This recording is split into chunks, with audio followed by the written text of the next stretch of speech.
Assalamu alaikum, Dr. Saleem. Walaikum assalam. Okay, so I'm going to start. So we already have a couple of questions. So I'll read out the first one. So the first question asks, if someone's salary is already has already a 33% tax reduction from the government, do they still need to pay zakat? And then how can they decide which month to pay zakat in, and how much should they pay? Well, if they are paying taxes which is in excess of 10% at the time of getting their salary, which is normally the amount which is cut or deducted at the source, then they don't need to pay any further zakat, because zakat on salary is 10%. And if the tax is more than 10%, the proportion with which it exceeds 10% would in fact be the one that they have given more than what is required of them, and they can actually use that buffer on some other occasion. So the answer is that because of the fact that zakat is the only tax which a Muslim government can impose on its citizens, on its Muslim citizens, so therefore if they are paying a tax which is in excess of the zakat which is due on them, then their obligation of paying zakat has already been fulfilled. Thank you very much, Dr. Saleem. For the participants just joining now, please raise your hand if you'd like to ask any questions. I'm going to continue with reading out the written questions that we have. So the next person asks, they're trying to buy a house in Australia. And for that, they need to give a 20% down payment, which is approximately $100,000. And that's a lot of money for them to give at one time. So what they're doing currently is that they're taking their savings to buy a land and construct a house on it in Pakistan. And their intent is to sell this land to be able to pay for a down payment once they find a suitable house. So with this intent, do they still need to pay zakah on that house that they're building? And if so, how do they calculate it? You see, houses which or plots which are meant for your own personal use, they are exempt from zakat. You don't need to pay zakat on items or assets which you personally use, which include a house, or it could be more than one, your car, all your, all things which are placed in your house, which is like furniture or crockery or items of everyday use. So all items of personal use, including a house, including a car, and there, as I said, there could be more than one. They are all exempt from zakat. You don't need to pay any zakat on them. Thank you very much, Dr. Saleem. So if they're building a plot in Pakistan where they're not living currently, would that also be exempt from zakah because this is something that they'll use in order to buy a house in the future where they're going to live? You see, this again is dependent on the fact that if this is something which is a source, and they're going to use it as a source to buy the house in Australia. So if the time of zakat comes such that you're still building that house or constructing that house and you intend to sell that house, yes, you will pay zakat on that house, because basically it's your asset. You're not going to live there. You're just going to use it as an investment so that you can earn enough money to make that down payment.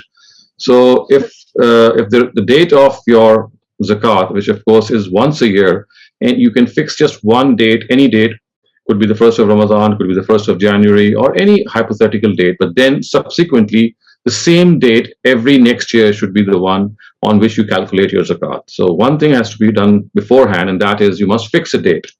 And if in between your construction of the house that date arrives, then you'll have to pay the market value of that house, 2.5% of the market value, if it's still under construction, if it's still not fully made. So whatever the value of the house at that date would be, it could be a rough estimate, you'll have to pay 2.5% of that towards zakat.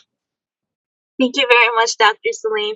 Currently, we don't have any raised hands for questions, so I was wondering if during that time you could give us some tips, seeing that today's the first day of Ramadan for a lot of us. If you could give us some tips for, doing simple, small stuff that we can keep up with throughout the month. Well, the month of Ramadan, first of all, is like it's like a spiritual workshop that all of us are going to enter today or tomorrow, depending on where you are. And the best way to make use of this spiritual workshop, I would say, is that this spiritual workshop is actually imagined to be a place in which you give up your carnal desires, your thirst, your hunger, your sexual desire.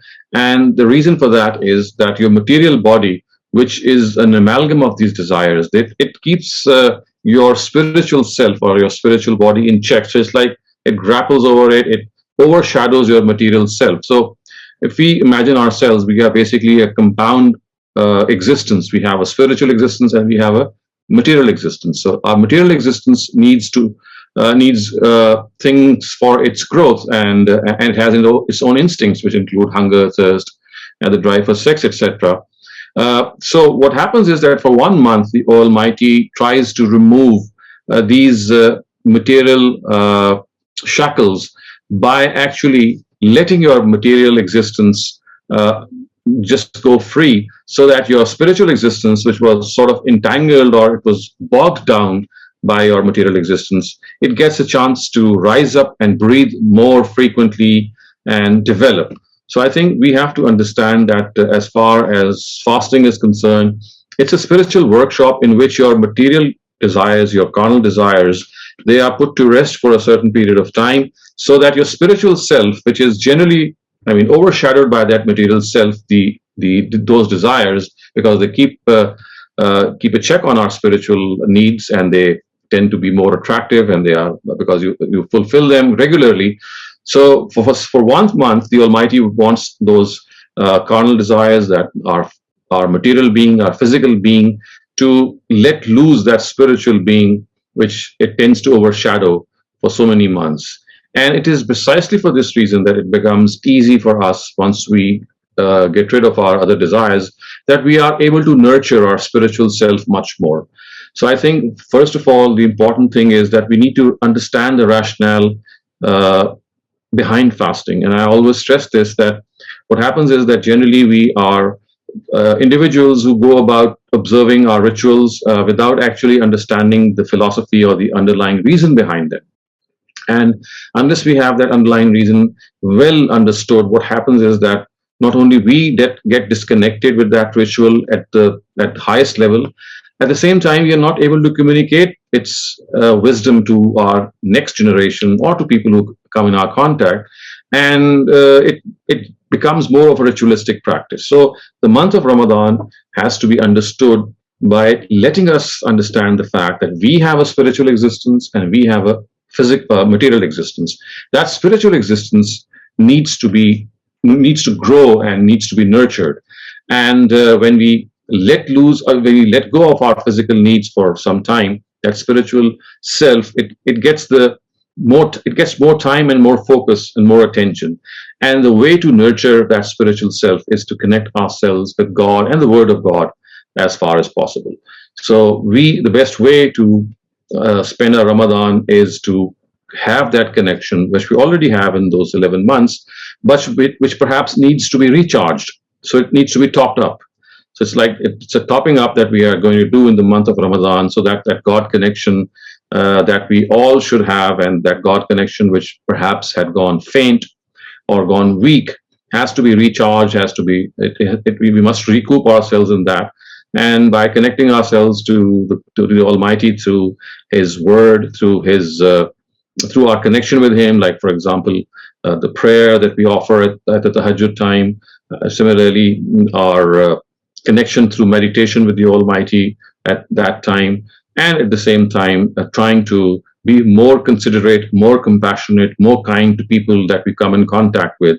That is of paramount importance. The more we realize this fact, the more we'll understand that the real utility of Ramadan, or the real utility of fasting, actually should manifest itself once Ramadan finishes. So you see, when we are in a workshop, imagine ourselves going through a workshop. What is the purpose of a workshop? It's not that you should do something at a highest level within that workshop or in that workshop, because that's just a training session. The real utility of that training will be once you are trained, and then you go out in your life and start spending time in your normal routine. So if you want to check whether we are really we have really benefited from our fasting and from Ramadan, then we need to know that the real test of Ramadan actually lies after Ramadan. How more connected and how well connected we remain with God, because it's easy to do it in Ramadan. And it is precisely for this reason that I often say that we have made Ramadan an end in its own self. It's not an end, it's a means to an end. All our rituals, all our worship rituals, they are not an end in themselves as we generally think. They are a means to an end. They are a means to connection with God. So the real benefit of fasting is something that we should derive once the month of Ramadan actually passes away, because that is how we have trained ourselves. Now it's like, for example, if you train your horse for a tough journey and you make him pass through certain exercises, then the real test of that exercise will be when the real journey comes about and you send that horse on a journey or whatever objective that you had for him. So similarly, our real test would come before us once the month of Ramadan passes, and whether we observe whatever we were observing in Ramadan with the same vigor, with the same vigilance and diligence or not. Of course, it's extremely difficult to maintain that same level, but by and large, if we are able to do even if maybe 60% or 70% of that, even then we have done enough to retain what Ramadan had to tell us or offer us. And for this reason also, another thing which helps us is to do what the Prophet ﷺ would often do, and that is that he would keep optional fasts in the rest of the year. So that it's not just in Ramadan that you're fasting and reaping the benefits. He would keep those nafil fasts or optional fasts. Most of the time, there were to be 2 or 3 or 4 per month, and in this manner, the whole ritual would be something that he would remain connected for the rest of the year. And we need to observe this, and we need to understand this, that unless we think that this spiritual part of ourselves is something that we need to nurture, and that is also the case not only within this training session, but more out of this training session when this training period actually ends, the more we think of this, the more we realize this, the more we will be able to reap the benefit of this 1 month long workshop. Thank you so much, Dr. Saleem, for that very in-depth answer. The question asks, suppose one can't fast for health reasons. Is one deprived of Allah's mercy or unable to earn sawab? Well, actually, we need to understand this once again through the Quran, and the Quran tells us that if there is a legitimate reason, something that we cannot help, and we are not able to fast in the month of Ramadan, the Quran tells us that we have to make up for these missed fasts for the rest of the year, or in any later part of the year where it becomes possible for us to observe those fasts. So yes, we would be missing out on some of the blessings of Ramadan, because the collectivity that we tend to live in while we are fasting, and at the same time the general aura and ambience of the month of Ramadan, in which the Almighty Himself has made this month a place or a instance or a time in which when you do small things, the reward of those small things is much greater. For example, we know that the reward of an optional activity is it becomes as much as that of an obligatory activity. So anything which is done as an obligation, the obligatory activity is something which earns much more reward than it normally would in normal periods of time, and the optional activity would earn similarly much more reward. So yes, that would be something missing, but then we have to realize that because we are left with no option, hopefully the Almighty would consider this as a very strong pretext. But at the same time, it's not that we would not be required to make up for the missed part of our fasts later on in our lives. Whenever it is possible, we have to make them up, and only when the doctor advises, the doctor thinks that the person himself who's observing these fasts, if he or she has a certain ailment or a disease in which he or she can never fast in his or her life, because, for example, if there is a kidney disease, or there could be diseases which relate to water being continuously needed by the body, or something similar, in which you just cannot leave yourself for 12 or 14 hours without having food or water or even medicine, then that is reason enough for the Almighty to hopefully, inshallah, forgive us. And that is precisely why the Almighty has said that if there is an exception, for example, if you're sick or you are on a journey, then فَعِدَّةٌ مِّنْ أَيَّامٍ أُخَرَ, then you must make up for the missed fasts. But for example, if you're continuously sick, I mean, that sickness never goes away, so to speak, then obviously what we need to do is we have to atone for that fast, and that is by giving fidya. Fidya is one meal, or the amount of one meal in currency that you should give in charity, and this is the minimum amount, and the maximum would be a day's meal. I mean, the 3 meals that you eat in a day. So the minimum amount of the fidya is that you give one meal, or the equivalent of one meal in currency, and the maximum amount, or perhaps the more recommended, would be that you are able to pay a whole day's meal, the meals that you eat in a day, in currency or in kind. So that is how I would suggest you should proceed. Thank you, Dr. Saleem. Javera, you're up next. Please go ahead. मैं ये पूछना चाह रही हूँ कि मतलब हम by birth मुस्लिम हैं, क्योंकि हमें बचपन से हमें पता है कि हमारा मजहब है, लेकिन इसी तरह अगर कोई क्रिश्चियन है, कोई हिंदू है, तो उनको ये पता है कि वो उनका मजहब है, तो वो उसको फॉलो करते हैं. तो हम अपने मजहब को तो मतलब हम मुस्लिम तो इसलिए है ना क्योंकि हमें बचपन से यही बताया गया. तो फिर हमें मतलब हमें इनर सेटिस्फेक्शन इस तरह हो सकती है कि सिर्फ मतलब जो हमारा मजहब है, जो इस्लाम है, सिर्फ यही मतलब सही मजहब है, क्योंकि हमारे लिए अब ये पॉसिबल तो नहीं है कि हम दुनिया के जितने भी रिलीजन हैं पहले उनको स्टडी करें, फिर उनमें से चूज करें कि ये सही है. मतलब मुझे पता है कि हमारा मजहब ठीक है, मगर मुझे चूंकि वो बस से आते हैं सबको, तो मुझे ये कंफ्यूजन होती है जब भी मैं कुछ ज्यादा इस्लाम की तरफ होने की कोशिश करती हूँ, तो मुझे ये कंफ्यूजन होती है कि हमें कैसे पता है कि बस सिर्फ यही सही मजहब है, तो उसमें से भी जो आगे सेक्ट्स हैं बस उनमें से वही सेक्ट ठीक है जिसपे हम हैं. ये मेरा क्वेश्चन. तो देखिए, इसका तरीका ही होता है कि अगर आप एक खानदान में जहाँ पैदा हुए हैं, जहाँ पे पहले से ही लोग इस्लाम को एक्सेप्ट कर चुके हुए हैं, जैसे आपके पेरेंट्स हैं, तो वहाँ आपको एक सेल्फ डिस्कवरी का प्रोसेस है जो शुरू करना चाहिए, और ये देखना चाहिए कि जिस मजहब में आप खड़े हैं उसको मैं क्यों सच्चा मानती हूँ. तो ये सवाल है जो अपने आप से पूछना चाहिए.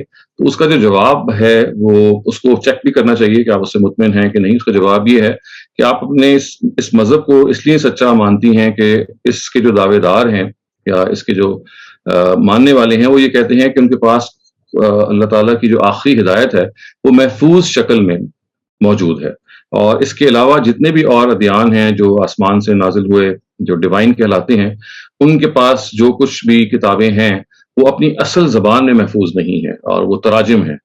तो इस वजह से जो पहला सवाल का जवाब होगा वो ये है कि हम अपने मजहब के हवाले से इसलिए फिलहाल मुतमिन हैं कि हमारे पास जो ये हमने दावा किया है कि जिस किताब की बुनियाद पे हम अल्लाह ताला तक पहुंच रहे हैं वो आखिरी किताब है जो महफूज है, और उसी से हमें खुदा तक पहुंचने की सही हिदायत मिल सकती है. क्योंकि इससे जो पहले ही किताबें हैं वो अपनी असल ज़बान में मौजूद नहीं है, उनके बारे में हम पूरी तरह मुतमिन नहीं हो सकते बाज़ जगहों पे, ख़ास तौर से कि वो हमें खुदा तक पहुंचाती हैं या नहीं पहुंचाती. इसी वजह से हम अपने आप को इस जगह पे खड़ा करते हैं. और ये मैंने जैसे अर्ज किया कि ये एक बिल्कुल तारीखी एक तहकीक है. आपको ये अगर इत्मीनान हो जाता है कि हाँ ये वही किताब है जिसको अल्लाह ताला ने नाजिल किया और इसमें कोई तब्दीली नहीं हुई है, तो फिर कोई भी शख्स होगा, यानी इसमें मुसलमान होना नहीं है. अगर आप एक ऐसे शख्स हैं कि जो ऑब्जेक्टिवली, यानी बगैर किसी, जिसे कहते हैं ना कि बायस से, एक मारूजी तरीके से आप जानना चाहते हैं, अगर आपके सामने 2-4 किताबें पड़ी हुई हैं और उसके बारे में एक किताब के बारे में आपको पुख्ता यकीन हो जाता है कि ये आखिरी किताब है जो महफूज तरीन शक्ल में मौजूद है, तो कोई भी होगा, यानी अगर मैं मुसलमान नहीं भी हूं तो मेरा अक्ली वजूद है, जो मेरी अक्ल है, वो यही कहेगी कि भाई हमें फिर उस किताब की बुनियाद ही पर अल्लाह ताला तक पहुंचना चाहिए कि जिसके बारे में अगर ये दावा दुरुस्त हो जाए कि हाँ वो आखिरी किताब है और महफूज तरीन किताब है, तो फिर मेरे पास और कोई ऑप्शन नहीं है. तो आपके पास यही वो चीज, वही वो मेयार है. हाँ, कोई इसको चैलेंज कर देता है, आप एक सवाल कर देता है कि भाई किताब महफूज नहीं है या ये किताब वो नहीं है, तो उस सवाल या उस नाकिद को जरूर पढ़ना चाहिए जिसने सवाल उठाया, और ये देखना चाहिए कि उसका नक्द या उसकी तनकीद जो है वो किस दर्जे में वैलिड है, और उसका जवाब आपके पास है या नहीं. और आपके पास नहीं है तो आप अपने जो लोग इस फील्ड को जानते हैं उनसे पूछ सकते हैं. लेकिन अगर आपको इस पर इत्मीनान हो जाता है कि हाँ ये जो तनकीद थी ये दुरुस्त नहीं थी और वाकई खुदा की आखिरी किताब ही है मेरे पास, क्योंकि मेरे पास अब यकीनी जरिया खुदा तक पहुंचने का, इससे पहले जो किताबें थी वो महफूज नहीं रही हैं, तो वो गैर यकीनी जरिया बन जाएंगी. तो ये एक ऐसा, ऐसे कहते हैं ना कि मारूजी ऑब्जेक्टिव मेयार है जिसकी बुनियाद पे आप ये राय कायम कर सकते हैं. Thank you, Dr. Saleem. Our next question is from Imran. Imran, please go ahead. Assalamu alaikum, Dr. Shehzad. Can I ask the question in English? Is that okay? Yes, perhaps. Okay, This thank you. basically is a session. Sure. So, and apologies, I'm thinking out loud as you're speaking, so I hope I can structure this. But the very short nature of my question is how to more clearly distinguish between ability / desire versus destiny, something of that extent. And if you just allow me a moment, the context for that is, like you mentioned about Ramdan, is about controlling, let's say, our desires. Generally, we should be controlling our desires anyway. If you, for lack of better words, if you use extreme examples, let's say the Prophet or the Sahaba who led very simple lives. Obviously, we're not like them, but we aim to be like that.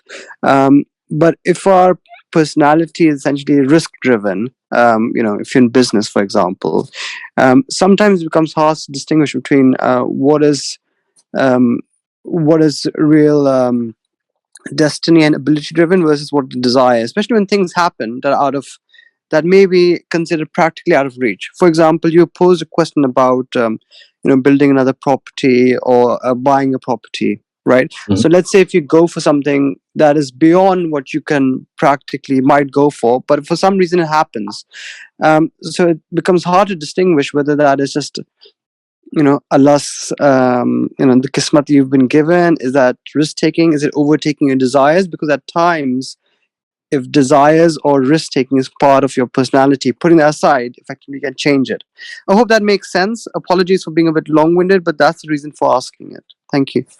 Well, I think one of the bases on which you can go forward in life when you're faced with such a dichotomy or a situation which calls for a review is that the calls of your conscience are the best judge in this regard.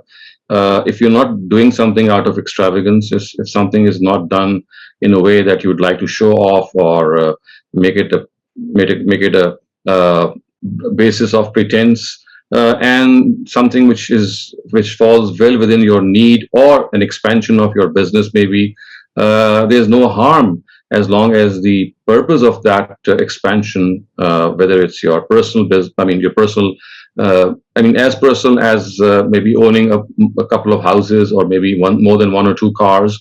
So as long as the need is there and as long as the purpose is not showing off or not bragging or not putting up your status as something which is prominent in the society, everything is, I think it falls into its place, and ultimately it's your conscience which guides you the best and lets you know through your own introspection whether what I'm doing is just an extra thing and I can do without it.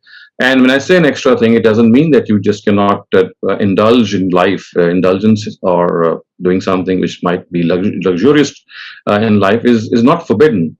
You see, there are types of people which the Almighty has created. There are people who are austere. There are people who are fun-loving. There are people who are more into life. They indulge more into life. So you see, it all depends on the personality that you have. Because if the personality is such that you'd like to do these things in a way that then religion does not stop you. All it tells you is that then you should look for certain benchmarks in which you're not crossing limits, in which you're not doing something which borders on extravagance or show off, or at the same time, if you're not spending enough in charity and people around you are maybe hungry and in all sorts of dire situations while you are busy doing things which are at best luxury and you can do without them. So it all depends on your personality, your surroundings, your own brought up, and how exactly you view such priorities in life. Because you see, as far as spending and extravagance is concerned, there's no one objective for that. For a person who's extremely rich, that level in which you spend would be different. Extravagance, what perhaps would be an extravagance for a less placed person would not be extravagance for a person who already has so much given to him by the Almighty. So extravagance in itself is something which varies from status to status, from the amount that you have and the amount that you give in the way of God as well. But having said that, I think these are just pointers that I can give. Other than that, the best way to go about these things is to just leave it to your conscience, and maybe at times even discuss with your near ones like your spouse or your children or your immediate friends, because they are able to give you a good feedback, and they can let you know how the things that you're doing, whether they really fall in a category that should be pursued, or they're just, just adding flavor to already something which is very, very pleasurable. That's most helpful. I was just going to say one point. I mean, the way I've thought about it recently is just being able to talk to God more directly, because at times the let's say close family or friends you mentioned, more, they should be giving you a very practical perspective, right? As opposed to God intends different things for you.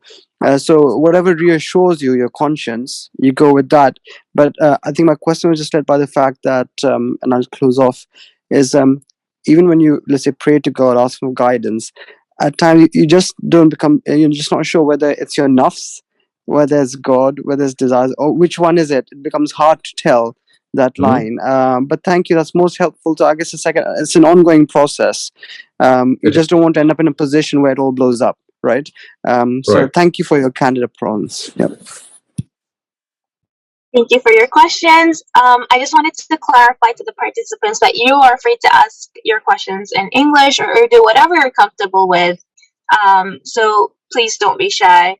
Rafia Khwaja, you're up next. Please go ahead.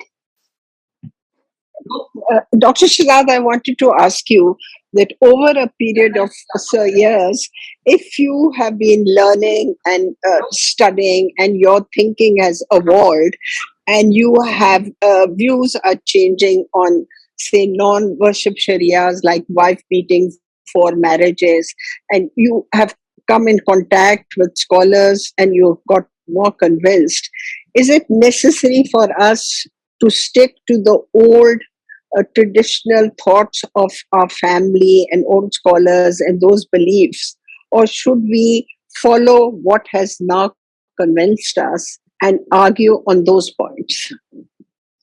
I think that as far as a believer is concerned, a believer is always it is the trait, or I would say, or the distinctive feature of every believer is that he or she continues to search for the truth wherever he or she would find it. So the quest for the truth is the thing that all of us are faced with in our lives. And that truth can take us to various views. At times we abandon our previous views. At times we ratify them. At times we are not very convinced about them, but then not even convinced that we should leave them, and you are in a sort of a limbo situation and you're still thinking. So you see, all these are your various states that you go through when you are seeking the truth. So the task that we have before us is to seek the truth, to find the truth.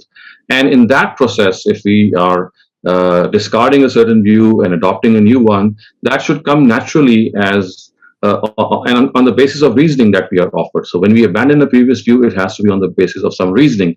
If we stick to it, it has to be on the basis of reasoning. So the Quran tells us that the search of truth is a journey that all of us should be doing continuously. We are undertaking it continuously.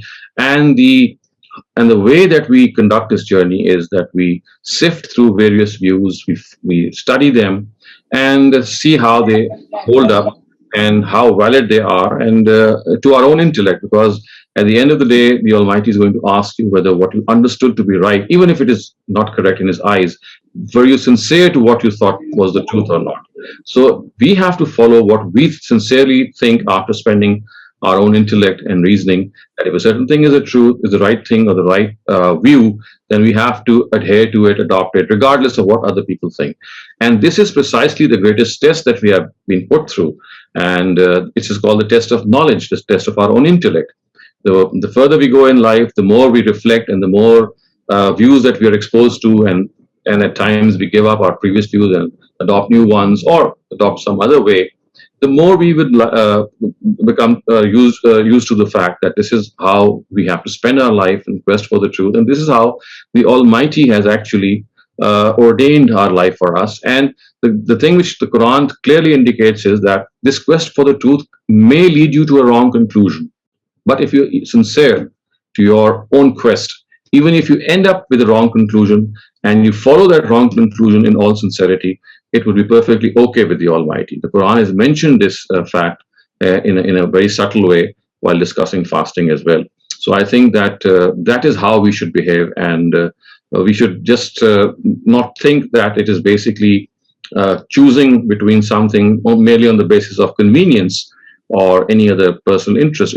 It's the choice that we have in our journey of the quest for the truth on the basis of argument, reasoning, and proofs which convince us. Thank you Dr. very much. Shehzad, if our family is against what we believe in, do we don't have to listen to them. I consider I found the truth. This is my path, and I'm going to stick to it.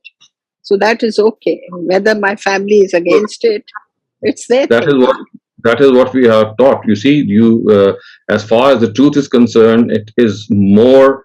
I mean, you are more affiliated to the truth than to your own relations, because the truth is basically a representative of God on earth. It is the quest for the truth, which is the responsibility of every single individual, even if that leads us or ends up makes us end up in a way that we end up at the wrong side of other people, and they become angry with us or annoyed. This is one of the things that we have to face. And do remember what happened in the times of Prophet Muhammad, because it was here that they were tested the most, when in the whole atmosphere of polytheism, which was so rampant that when people said La ilaha and that God is one, they were just words which they expressed. But the persecution that they went through as a result of this, their immediate family went against them. This even went after their lives, and people at times gave up their lives for this small sentence, because they thought that polytheism is absolutely baseless and it is monotheism that they have to adopt. So they never cared for their father or mother or daughter or child or anyone. They cared for the fact that this is what the truth, and I have to adhere to it, come what may, and even if I am torn to pieces. So we have examples in the times of the Prophet of Ammar bin Yasir, the famous companion, who was torn to pieces, and literally because he had professed faith in Tawheed or monotheism. So this is the real test that we are put through, not that how much we would actually accept it or not accept it merely because our own relationships or our own relatives would become annoyed or happy. That is not the criteria at all. Yes, we have to be very wise, we have to be very sagacious when we deal with our relatives. That's another thing. But being governed by their direction or by their direction or by their directive or by their inclinations is not the right way to go about it. Our next question is from Amin. Please go ahead. Assalamu alaikum. My question is, can a man get married to his daughter-in-law or son-in-law's mother? I mean, if this is allowed, the husband and wife would become siblings. What if they get divorced first or whatever? I mean, traditional scholars consider in-laws relatives na-mahram sort of thing. I mean, is that allowed in Islam or what? Well, if you are married, I mean, you have a son. I mean, if you have a daughter-in-law and the daughter-in-law, you cannot marry the father or the mother of the daughter-in-law. Yes, if that daughter-in-law is divorced from your son, and she or he is no longer, I mean, either a son-in-law and daughter-in-law, then of course that marriage can take place. But as long as they are in wedlock, this cannot take place. This is what the Quran has prohibited. All in relatives in law, as long as they remain. If they have like. Yes, go on. I mean, okay. I mean, Dr. Shehzad, they will become siblings even if they get divorced.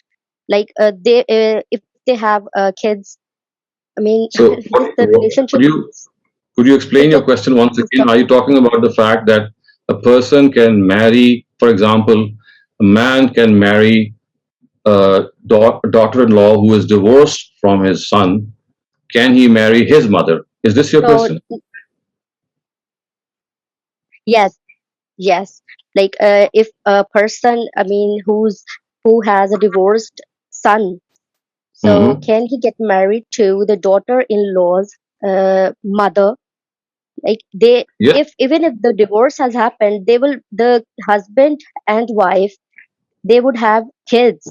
They will become siblings. I mean, the whole relationship, they will get disturbed. I mean, I don't consider that correct. Can you just point it out? The fact is that they have children as well. Yes. And, they have children and they get divorced. So their parents, can they get married together?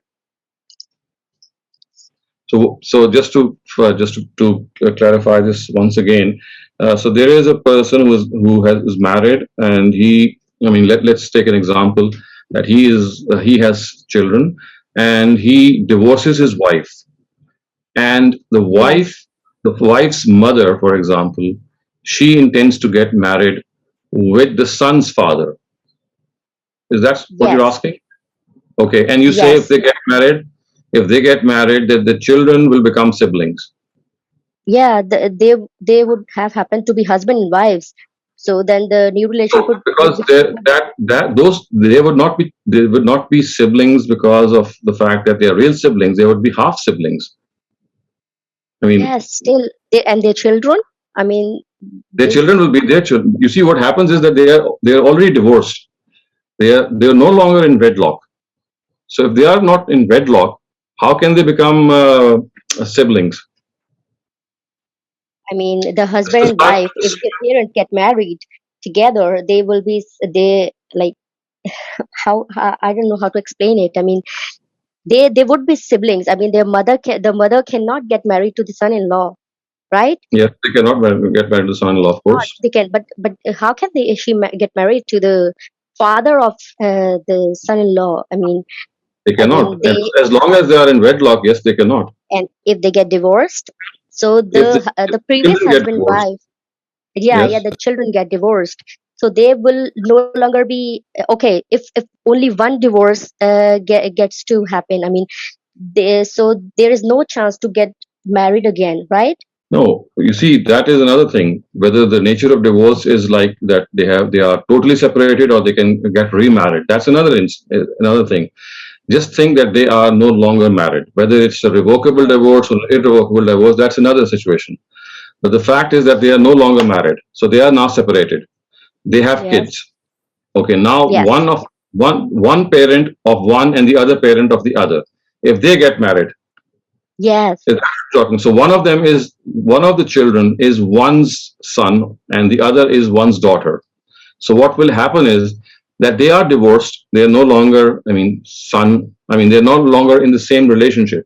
So what will happen is that even if they become a half sister or half brother or step sister or step brother, what problem do you imagine from out of that? Because you see, they are not in a state of marriage. They are already divorced. And also can they remarry or no? So that's another thing. If they intend to remarry, then their parents cannot marry. If this is the situation that if Oh, they've already married, then they cannot remarry. So one okay. of the things can take place. Either they get married. If they get married again, then the parents cannot marry because the daughter-in-law's father or mother, they are prohibited. They are just as the son-in-law is.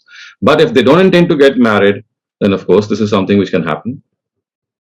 So this is how you need to understand that whether that relationship between the two, which no longer exists, is if that relationship is to be redone. For example, as you said, they're going to remarry. If that is the situation, then the original pair which had a parent and an original pair which had another parent, then they cannot get married. Because in that case, what would be happening would be that you would be marrying your daughter-in-law's mother, and the other one would be marrying the father of the son-in-law. So that would not be allowed. Okay, I got it. Thank you. Okay. Awesome. Okay, we have a written question that asks that some people they talk about the health benefits of Ramadan as a reason of why it should be practiced. Is that something in Islamic guidance as well? You see, as far as these rituals are concerned, they don't have any, bearing on our health or physical. The primary purpose is not related to them. If this is a byproduct, for example, if you are offering the prayer, going up and down, a person can say, well, this increases our circulation and our blood circulation gets better because when we prostrate, all the blood flow is towards our brain and that makes our brain more sharp. This is not the objective of the prayer. You see, this is not in front of the Almighty when He is prescribing the ritual of the prayer. The purpose of that prayer is entirely different. This is something of a byproduct which automatically happens. For example, the purpose of the fast is not dieting. It's not that you keep yourself slim and fit. But if you start keeping the fast regularly and also go about observing it in the right manner, obviously a byproduct would be that you'll become a slim and smart person, or that could be a byproduct, but it's never the objective. So all these rituals, they have their own objective, and the Quran has spelled out that objective, and that is tazkiyah, which means purification of the soul. and using these rituals to become better individuals in your personal and collective lives. This is the objective of these rituals. But if, for example, you're doing wuzu and which is a prerequisite for the prayer, and you say, well, this is how Islam treats us, that it makes us very, very hygiene oriented, because you clean your teeth and you clean your nose and of course wash your hands. So what a beautiful religion that is. So this would be a misplaced deduction, because that is not the primary person of doing wuzu. But of course, since you're washing your hands and since you're rinsing your nose and your mouth, obviously that's hygienically something also which is beneficial. But as I said, as far as the wuzu is concerned, precisely for this reason, that it is hygienically very conducive, that is one of the cases. But we have to remember that if there is some byproduct which is beneficial to our health in any way, that is something which is a over and above benefit that we gain, and our religion never has this purpose in mind. Thank you very much, Dr. Saleem. Building up on the previous question, a participant asks, can a daughter and a mother marry a son and a father at the same time? How come this is prohibited in the Quran? The daughter and the mother, they marry a son and a father at the same time. So how can this happen? If the daughter and the marry, there would be a huge confusion, because the daughter would be at the same time your daughter and your daughter-in-law, and the son would be your son and your son-in-law. Yeah. So if in that case, what you will be doing is you will be marrying ultimately it would end up like marrying the father of your daughter and marrying the mother of your son. Yeah. Which is of course prohibited, because these relationships, they carry a certain sanctity, and in this sanctity the Quran says that hurrimat alaykum ummahatukum wa banatukum wa akhawatukum. There's a whole list of mahram relatives which we cannot marry, and one of them is the relatives which arise as a result of our marriage. Yeah, so I guess I guess the confusion was, you can either, like, the father and the mother can get married, or the son and the daughter can get married, but you can't have it at the same. You can't have it at the same time. Okay. Yes. Our next question is from Adil Qureshi. Please go ahead. Ji, Assalamu alaikum, sir. So I have a couple of questions. If it gets too long, I guess the moderator will cut me short and give me another opportunity to ask in a second round. So most of these questions, Dr. Sahab, are related to Zakat, some practical issues that I'm facing with Zakat. So one thing that, as I understand, is that the Ghamidi Saab's approach is that he considers the regular job monthly income that we earn, as basically a means of production. And he suggests that the right way to pay Zakat on that is to essentially be paying 5% of what you're earning every month. I understand this. Not 5%, 10%. Oh, sorry, 10%, right? If it is your services that you're providing, all the capital, then it would be 10%.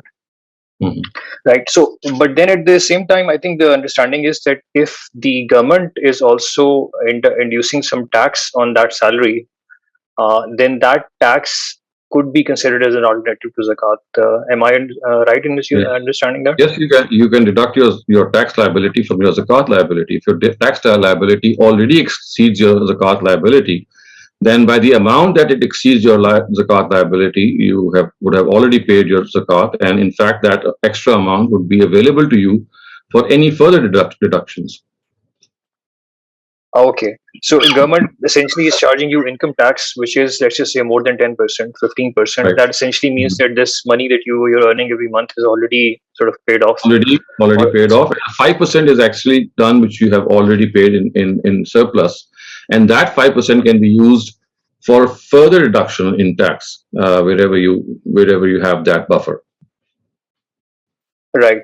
Now, the second category of the kind of assets which are Zakat applicable is essentially your wealth that you own, which you have to give once every year.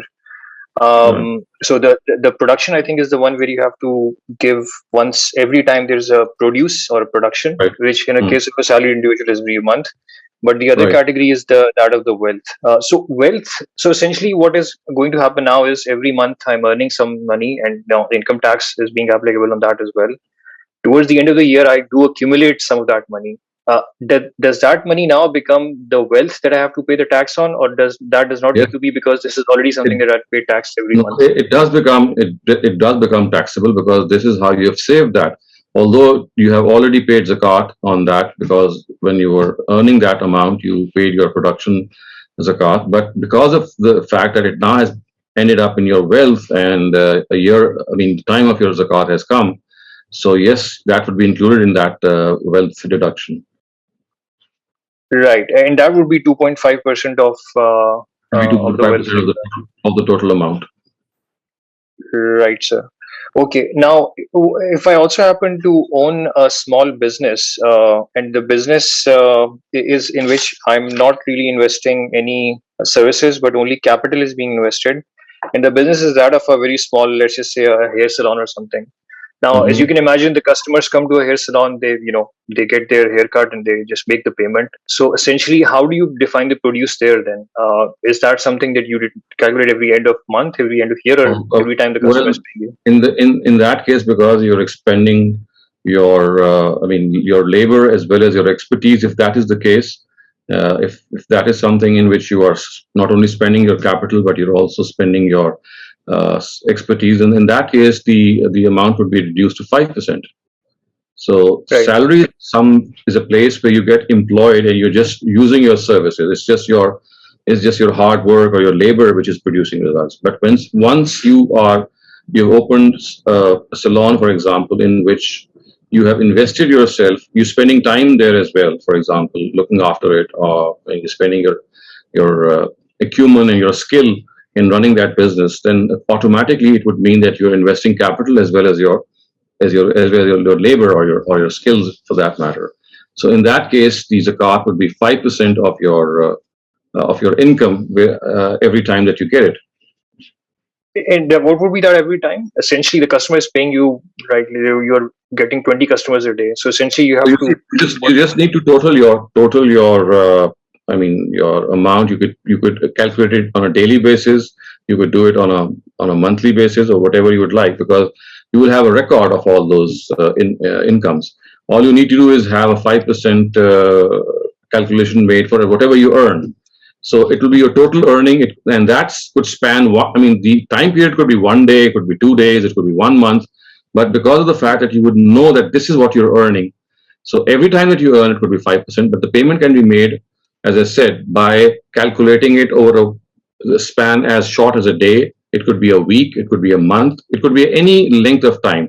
But the total amount earned in that period of time, whether it's a day or it's 2 days or a week or a month or 2 weeks, we'll just have to pay 5% of that earned amount. Got it. So essentially, these businesses like these are also considered a means of production, but since there is nothing being produced here, so you have the sort of flexibility to define your own time interval of what is being produced. Actually, you are providing services. So the production of services is another form of production. Don't forget that when you are doing something for the society in which you are investing your skill and your labor, that itself is a form of production. So in fact, it's like saying that when you're doing one haircut or one treatment, for example, if there is a doctor who has a clinic of his own and he's running that clinic, he's using his skill and he's using his capital as well.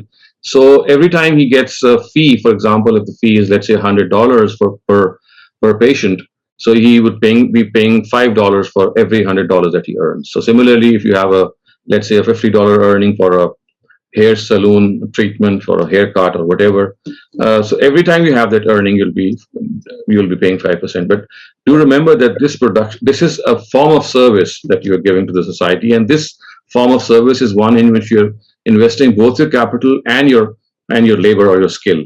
So it in itself is a form of production. This is in itself a form of production. You're providing those services for the society in the form of produce, and you're earning through that productive service. Right. So I just have two small questions. Hopefully, this should not take more than a minute. So I'll probably just carry on. So one is what about the Provident Fund? And during my employment, I'm offered a Provident Fund where the My employer takes some money, adds to it, doubles it, and then tells me that you'll get it back once you leave your job. So essentially, this is my money, but it's not at my disposal right now. But it is a significant sum that has been accumulated over the last couple of years. Is it zakat applicable? I have to give zakat on it every year or But not? once you get your amount back, the Provident Fund, as soon as it is disbursed to you, you'll pay 10% of that. But I won't be paying for the number of years it was supposed to be with me. If it was That me doesn't for 10 matter. years, That doesn't matter because it was never with you. It was something which was with them, and it was like you were giving it away and never using it, and it was they who were matching every year or every month with an equal amount. So once you get that Provident Fund in your own hand, in your own possession, you'll just give 10% of that. right? So there are a few cases, and I also happen to be stuck in a case where I, for instance, owned a property. I paid a down payment for a property, and now due to certain issues with the government or the builders or constructors or regulators, now that construction is put on hold, essentially the investment is dead. I do happen to own a plot or a land on paper, but that does not exist yet. That apartment doesn't exist yet. But I do happen to have given some down payment. I am the owner of that property, but I cannot encash that now. So do I need to pay zakat on the value Is that for your personal use or is it an investment? It was meant for a personal use? So that would be exempted in any case. In any case, right? Actually, that's a good point. So, what if it were for a commercial purpose, but it was stuck? Would I still be required to pay zakat on that, or? It all depends. You see, the nature of that situation in which you got stuck, whether it was because of your own fault or some external fault. I mean, you would need to sit down and analyze the situation and see exactly how we can calculate it. It cannot be a rule of thumb for every such affair. It needs to be done on a case-to-case basis. Right. Right, sir. Thank you. Thank you. Our next question is from Ahsan. I'm going to ask participants to quickly be concise with their questions because we only have 7 minutes remaining. Ahsan, please go ahead. Assalamu alaikum, Dr. Saleem. My question is regarding food places that serve both halal and non-halal options. So here in the UK, we have certain food chains where chicken, for example, can be served as a halal option and other meats are not halal. And sometimes they're prepared using the same cooking equipment. So my question is that if the halal meat is cooked in the same pots and pans that they use to cook the non-halal meats, is the halal meat still considered halal? Thank you. Yes, I would say so, because in this case we should not be, too stringent in our application. And also this could be something which could vary from person to person. This is a gray area, I would say. And I think the choice should be left to the person. There could be people who would feel uncomfortable about it, so they are free to just not use it. And there could be people who would say, well, although the stuff is the same, but the content which was cooked, although it was cooked in the same oil, but it remained distinct. So I would say this is an area in which a person should make up his or her own mind. And both views could be adopted, and there are things in favor of both of them. And I think if you adopt one of them and some other person adopts the other, it's equally a possible scenario, and one should not in any way condemn the other person who adopted a different scenario, because as I said, this is something not very clear cut. Someone could feel uncomfortable about it, he or she could just stay away, and the other people could argue in favor of the fact, well, if the oil that was cooked, as far as the oil is concerned, even if the other part or the other non-halal element that was being cooked there, the small pieces that might have remained, they can easily be sort of crumbed off or dusted off or just separated and dried away, and then we can have that meal. So I think that could be someone's case as well. So I would leave this to the person to decide. Thank you very much, Dr. Saleem. Our next question is from Shiraz Ahmed. Please go ahead. Assalamu alaikum, Shehzad Bhai. Ramdan Mubarak. Shehzad Bhai, my question is related to Surah Qasas, chapter 28, verse number 7.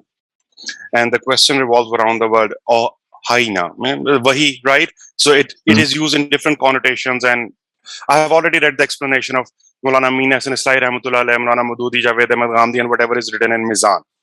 The confusion for me is that the three of these great scholars that I named, in their tafsir says, because this verse is talking about the mother of Prophet Moses, right? And she wasn't a prophet, so the word wahi simply means a sign.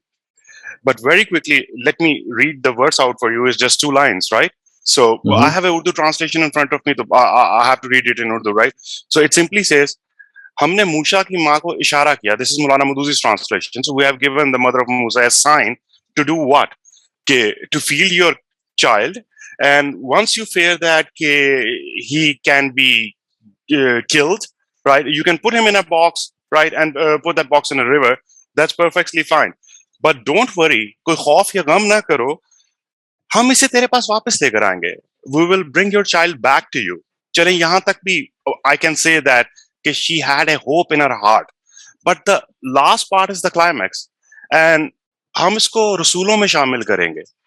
How can a mere sign, right, tell a mother that a child in a cradle, right, if she's going to put that child in a river, चलें आप कहेंगे बहुत भरोसा था अल्लाह पे. She trusted the God that that child will come back alive. But he is going to become a prophet one day.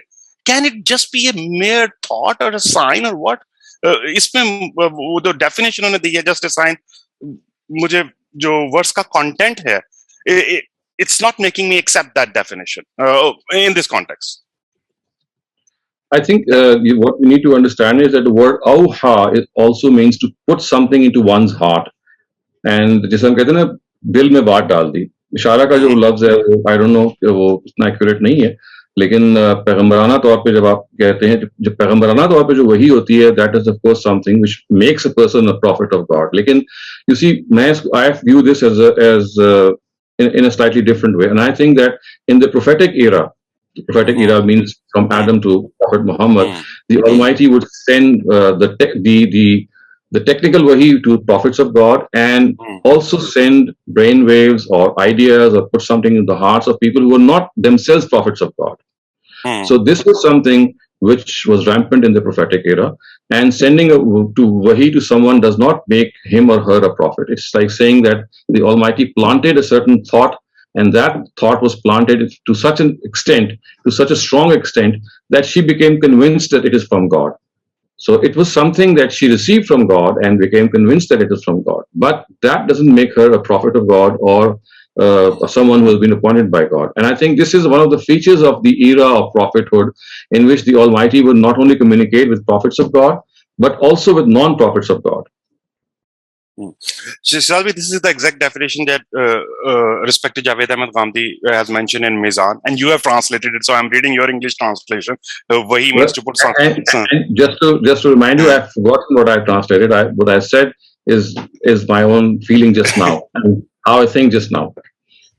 Maybe it's a wahi, because God has put it in your heart. But the follow-up question is this, that I don't have any problem. The question is not related to that the wahi is going to make her a prophet, right? But the question is that how can a mere sign, no matter how strong it is, no matter how much she is convinced that it's from God, this part I can swallow or agree to, that she trusts the God too much. Okay, even if I put my son in a box and put that box in a river, he's going to one day come back to me alive. So far, so good.